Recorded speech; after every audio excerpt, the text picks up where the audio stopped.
Hello, everybody, and welcome to Taking Control, the ADHD podcast on Rash Pixel FM. I'm Pete Wright, and right over there is happy and ready for the holidays, Nikki Kinzer. Hello. Happy holidays. Do you hear jingle bells everywhere you go? I do. Yeah. And Christmas right music. Yeah. Oh, yeah, you're right in it. Turkeys. Yeah.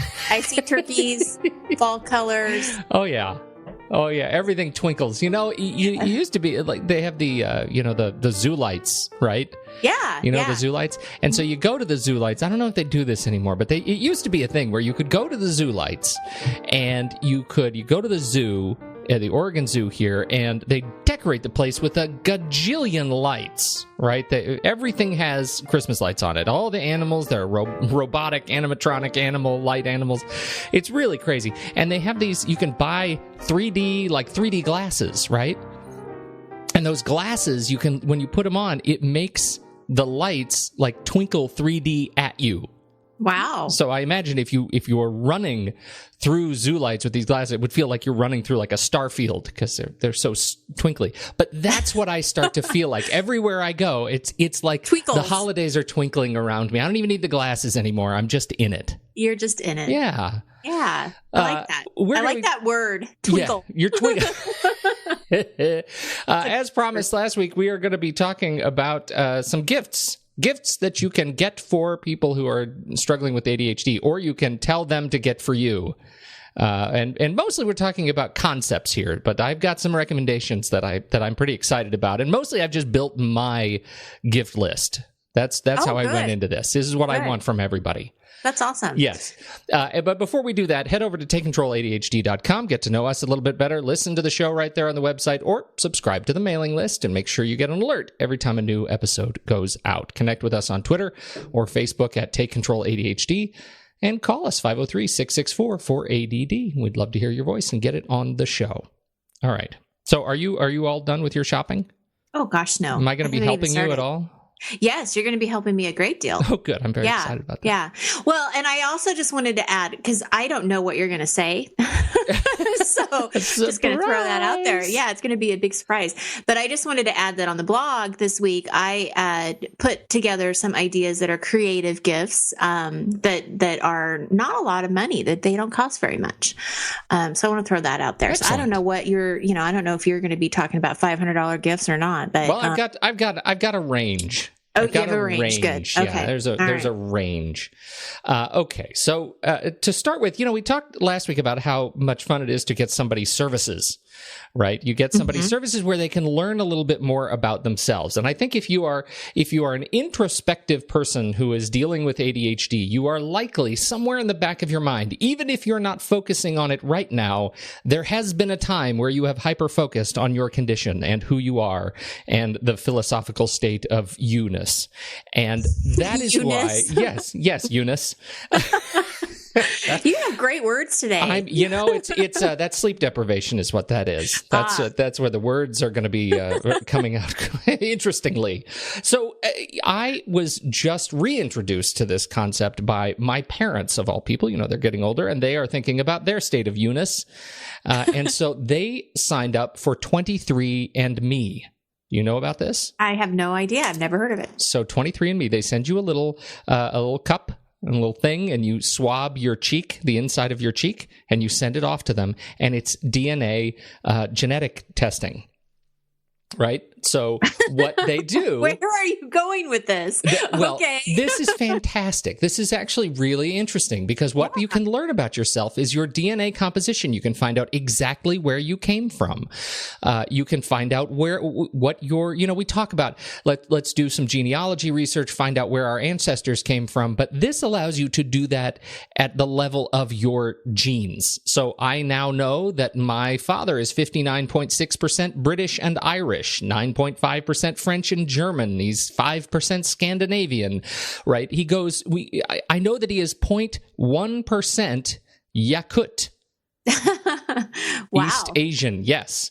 And so we get a level of detail about his genetic background and that we have not had, right? Do you also find out if is he wanted somewhere? It doesn't do a criminal background check at all, but it does let you say, what is your paternal and maternal line? What are the various things that you can learn about yourself? You can learn about your genetic makeup, and it's really fantastic. I am very excited about it. It used to be, you could check out your, it would tell you, are you predisposed for a certain, genetic condition? Like, are you likely to get, some kind of cancer, some sort of disease. Mm-hmm. Yeah. And they don't do that. I think the FDA got involved and said, you can't just give people that stuff, because that's going to make people crazy. Right, if you start giving them that stuff. But it does give you some really interesting things, and you can attach it to a physician and have this data become part of your medical profile, and then a physician can tell you, hey, we need to talk about your health because these are some leading indicators that you may be interested to know about yourself. I'm very excited about this, and I think now that I know they don't just drop a bomb on you and say you are predisposed to this horrible thing, mm-hmm. because that would drive me. That's too much meanness. Right. Too much meanness. And Eunice. Eunice and meanness. Yes. And so I need services to be a little bit more gentle with me. Well, in this case, I think it's really good. You can get your raw genetic data. You can download your raw genetic data if you want to see all your genes. You can have it. It's just really interesting. So that's a service that I think is really fascinating. It's something that a lot of people might not think to do for themselves. Oh, I don't think many people would probably think about that. But is it expensive? It's $200 for the survey, for the data mm-hmm. set, and you send it off, and they send it back to you. They put it in your website, and you can then download it. You can look at your genome-wide percentage of Neanderthal ancestry. So I can see that an estimated 3% of my father's DNA is from Neanderthals. So he's in the 88th percentile. Wow. How do you interpret that? Well, he is 0.3% more Neanderthal than the average 23andMe user. Yeah. And that means he has heavy eyebrow ridge, long, low, bigger skull, prominent nose, and developed nasal chambers for cold air protection, compared to modern humans, which have higher brows, narrower shoulders, and are slightly taller. So interesting. Wow. So yes, he's closer to the metal there on that one. Anyway, you can also do this really cool thing, and this is the part that I like the most about it. You can connect it to their genetic database and see if you can find any family members you never knew about. Oh, wow. Right? Interesting. Genetic family trees. I am very excited about this. I think it's fun, worth checking out at 23andme.com. All right. So that's the first one. Then we have the obvious, tech services, right? We talk about what are the things you can give people that will make their lives better with technology. And there are two things that we have talked about on this show that I just want to remind you of, because they keep getting better.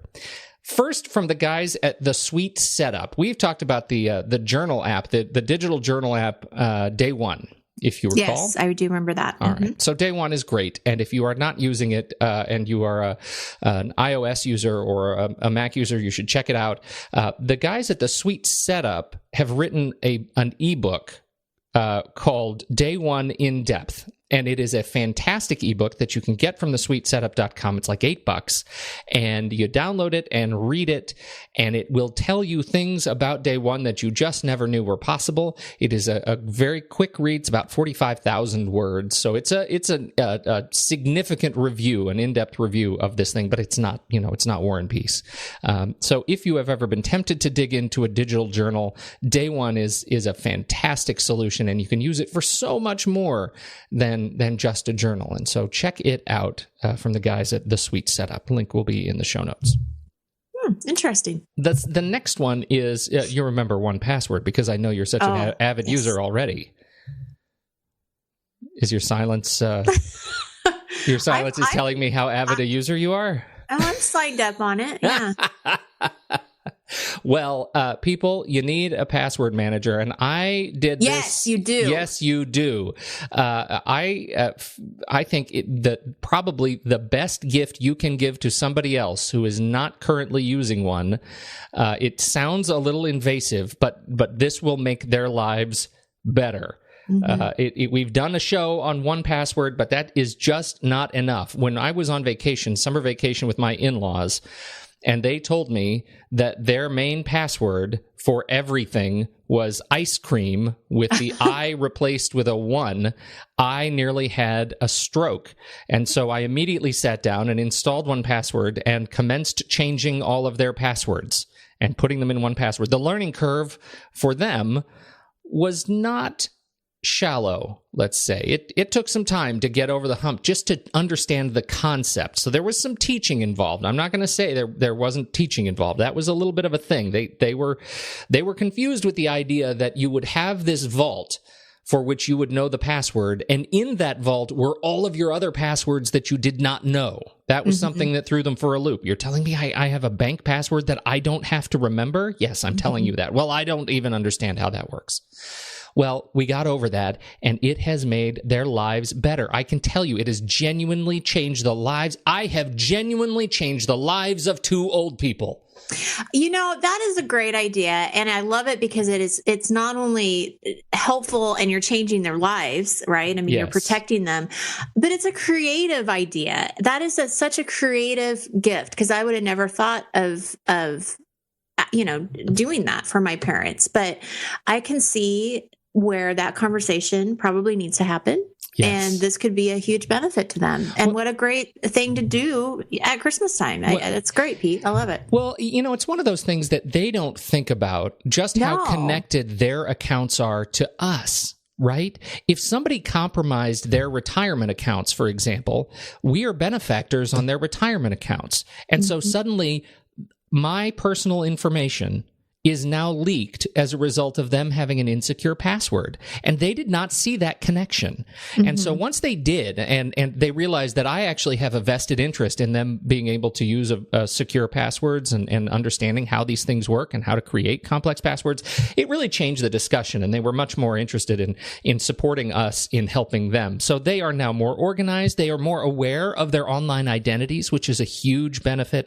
And they're genuinely less stressed than they have ever been, because remembering passwords for credit cards and all those stuff, it made them batty. That's why they had they already had 1Password. It was just an unconscionably terrible password. Right. Yeah, so, that's great. Yeah. Love that. So 1Password, think about that. They have a new feature inside 1Password that was just released. It makes it very easy to have multiple vaults. All your passwords are stored in a single vault. And now you can have multiple vaults, and some vaults you can share with other people. So, you have a partner and you guys have shared accounts. You can share a vault with somebody else, so you both have passwords that are constantly updated and up to date. So it makes it super easy. In my case, I happen to have a lot of client passwords for services for other businesses. So I have a separate vault that allows me to keep all of my clients' passwords secure and safe and separate from my personal passwords. Very, very useful tool. So check out 1Password. But if 1Password isn't your jam, check out LastPass. It also works for Mac, Windows, and mobile devices. So those are 2 great options. All right. One more service, and it's one that's kind of new to me, but is not new to a lot of people. It's called Trello. Have you ever heard of Trello? No. This is an interesting metaphor in managing lists and activities that I thought was kind of exciting and worth looking at. The whole metaphor is you have a big board of boards. A board it's like a giant virtual corkboard of lists. So grocery lists, project lists, whatever the kind of list. It's all online. There are apps for every platform, and the metaphor, I think, works. Because it is about as tactile an experience. I'm saying tactile in quotes, but it's as tactile an experience as I have seen for managing the work that you need to do, for like dragging boards around and entering and being able to see the whole of the work that you have to do. And that I think works pretty well for the ADHD brain. You know, it's one of those things that I think really helps you be organized, but take an active role in that organization. It feels like you're moving things around. For some reason, it really connects with my brain. The basic Trello is free, but you can give a gold membership. It's $5 a month or $45 a year for the ADHD friend or family member, and it's worth checking out. So check out Trello. In terms of managing work, it also works with teams, so you can set up an account for a family, and everybody can be on the same board, and it ends up being kind of a nice alternative to the whiteboard. Nice. Yeah. Okay. Let's see. This now for the fidgeters. Oh, my goodness. What do you got? The fidgeters. I've got two. The first one I need you to look at. So I want you to go to Balio, BALIYO.com. BALIO? YO.com. Yeah. Okay. Go ahead. I'll wait. I'm sure all of our listeners will too. I hope they are all going to balio.com. Okay, I'm here. Okay, so if you are struggling with ADHD, you know the urge to fidget is strong within you. And this is a pen that was designed to fidget. It is, if you remember if you've ever seen somebody with a butterfly knife, you know, a butterfly knife is the kind of knife that you can like flip open, you can whip around, and the handles separate, the handles act as its own sheath. And so when you open this little clasp, the knife actually kind of appears as you fold the handles down, but it's designed to be able to flip it around really fast. And there are people who are really auteurs with this thing, and they can make it dance on their hands, you know, this butterfly knife. Well, if you're not into the butterfly knife machismo, this pen is for you. It is designed to flip and roll and flip. It looks like a flux capacitor from Back to the Future, right? It's got these two little flanges that come down, and the pen is kind of sticking up in the middle. It looks like the inside of a pie that you've cut into three pieces, right? Right. And you can flip it around and do all sorts of fancy things with it while you are, and then jump right back and write with it. It contains a Fisher Space Pen cartridge, so it writes underwater, in freezing cold, in boiling heat, any angle, upside down. I have no comment on the Space Pen angle, but it sounds like they're very proud of it. And it doesn't look loud. I mean, It doesn't look like it would be disrupting, other people, or, That's right. Not like if you're in all. class, or if you're in a meeting and you're playing with your pen. I mean, it doesn't look like it would be, too crazy. Exactly. But if you look at the details, you shop Balio, you can look at the details and see how it folds up on itself. It really looks just like a butterfly knife. So it does. You kind of open up the sheath of the pen, and the pen is where the blade would be. It is great. It's $35, but it looks like it would make a great stocking stuffer for those who kind of need to carry around pens. What a fun thing. And they have all sorts of videos on there I see show, that. Double they show flip, people, the drop. Yeah, exactly.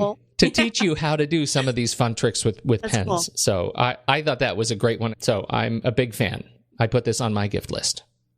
Let's see. The next one, this one also comes for fidgeters. If you haven't played with this, and I ran into this, I think a friend's kid has one of these things. It's a Hoberman sphere. The Hoberman sphere it's one of those little balls that when you pull it apart and it extends to like 3,000 times its size, right? It's that special structure. And they have all kinds of different sizes of these Hoberman spheres. For kids, you can get them that they're about the size of a softball, and they expand to the size where kids can get inside them. Right, yeah. But they also have them for like desktop size Hoberman spheres for the fidgeters. If you just need something to do with your hands, you can pick up these a Hoberman sphere and give it as a stocking stuffer to, your partner who works in an office, or a college student, son or daughter, or anything to keep your hands busy while you need your brain to be focused on something else. I think it is a great alternative. I like it. And my next one is, I think it's more targeted for teens. I have a dear friend who has a son that needs something to do with his hands. Very creative, very creative. And so they just moved into a new house. And in his bedroom, there's like the closet has kind of a walk-in like entryway. And they have adopted in his closet a policy where he and his friends can graffiti on the walls in any way they want. They can color and draw, markers, Sharpies, whatever they want. That space is their creative palette to do whatever they want. And they've gone to town. There's stuff that's, it's teen boys. They do stuff that's, probably not, it's not fit for guests, but it's still, it satisfies a need for them when they just need to get this creative outlet. And so I started looking around for like graffiti tools. And there was a really fun one called Butt Officer from Uncommon Goods. But it's just a book here's a book of like, here's a picture of a blank subway train with, colored markers, and you can graffiti in this book with these colored markers, which didn't really fit my need of like just coloring in a book. It's just not, it may be enough, right? It may be enough for you to keep your mind busy and be that creative outlet, but I wanted a wall, right? And so I started thinking about, why don't you just get a canister of the Idea paint? Are you familiar with the Idea paint? No. Well, it's just like painting a whiteboard on your wall. So pick a small space, right? And paint your wall with dry erase in your house. Okay. All right. Yeah. I think I know what you're talking about. Mm-hmm. Right? And so you can pick it up at ideapaint.com, and they have all sorts of great products and some magnetic paints, and you can literally get a kit that will allow you to paint a small space in your house. It's not a huge space. The paint is not terribly cheap. For 50 square feet, it's $255. For this particular Idea paint, but it comes with everything you need. It comes with the roller. It comes with all the little tools and the chemicals you need to make it work. And once you're done, you have a whole wall that you can go to town on. You can graffiti all you want and then wipe it off at the end of the day. So you see this in a lot of the startups. This is a very startup-y thing to do, is to paint a giant wall with Idea paint and let everybody go to town on it. I think you should bring it into your house. I think this is a great way to add a creative and fun outlet to a wall in your house. Well, very creative. And can you imagine the child or the teenager getting this? Oh my gosh. Yeah. They'll be so excited and surprised that mom and dad are letting them do that. Yes. So yeah, that's great. Yeah, I think it's super fun. It's a good idea. I think the last one I want to mention is, there are two more. One of the things that I struggle with often is bags. Do you struggle with bags? Well, what do you mean? What do you mean by struggle? Well, I am always trying to find the right briefcase, the right, laptop bag, the right camera bag. Like, I just carry an assortment of things that are sometimes kind of complicated, and I'm fighting it, always fighting it.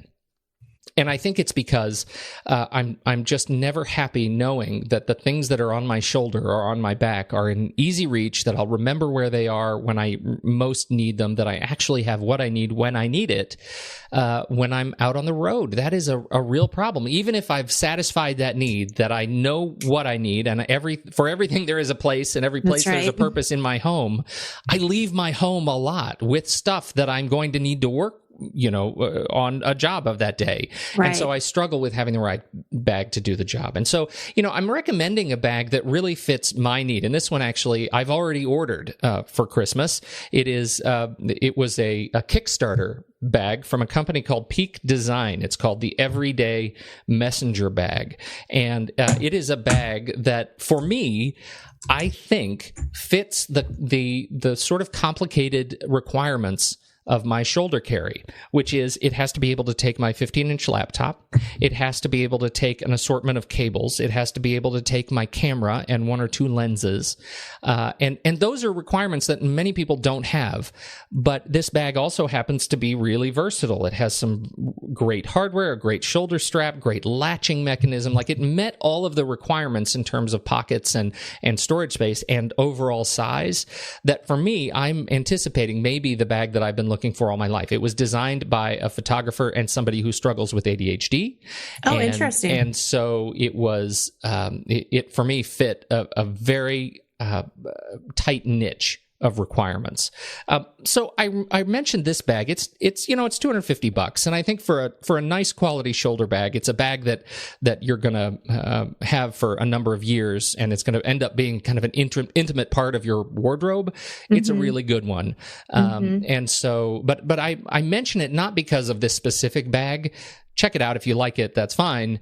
But think about the people that you are shopping for and their needs. Don't think so much about stuff that they need to put in their bags, but think about the bag itself. What do you see them struggling with? What do you see them not able to carry or fit, or what are they losing all the time? And if they had a more interesting, kind of compelling bag, would that help? So that's what I got to thinking about. I don't know if there's any particular science behind that, but I know there's something that I've been struggling with, and I hope that this one fits me. So there's you've that. already ordered it. Well, because it was a Kickstarter, I got in months ago and placed my order to back the project, and now it is now it's due to ship in December. Awesome. Yeah. Well, you'll have to let us know what you think once you get it. Yes, I'm very excited about it. Yeah. So think about the bags. I had one more thing on my list, which I'm just going to throw out there, and that is aromatherapy. Oh, yes. Yeah. I mean, and you maybe can talk more about this, the power of aroma in a therapeutic sense, that, taking an aromatherapy like a bath with bath salts that serve a particular purpose, that is really good. And many people, I think it's good just, it's kind of an aromatic bath is feminine, but I strongly encourage you not to think that way, because I'm going to tell you, I love me an aromatic bath. I'm not afraid to say it. That's awesome. Yeah. And you should not be. No, that's great. Yeah. So I've got some links to the bath salts that I use, and I will post those in the show notes as well. So this is should be another rich list of show notes at episode 231. So takecontroladhd.com/podcast/231, and you can grab links to all of the things that I mentioned on this list. I think there's a good set of stuff in here. I think so too, and very creative too. That's Pete, what I'm hoping. Yeah, I like it. I'm pretty excited about this set of stuff. I can't wait to post this episode and then send it to everybody who's buying for me, because I think that I would like all of these things. That's awesome. Thank you, Pete. It's a great list. Excellent. I love it. I hope it lines up with somebody else out there, because there's some fun stuff in here. But more importantly, I hope it gives you something to think about when you're shopping for your ADHD friend or family member. That's right. It.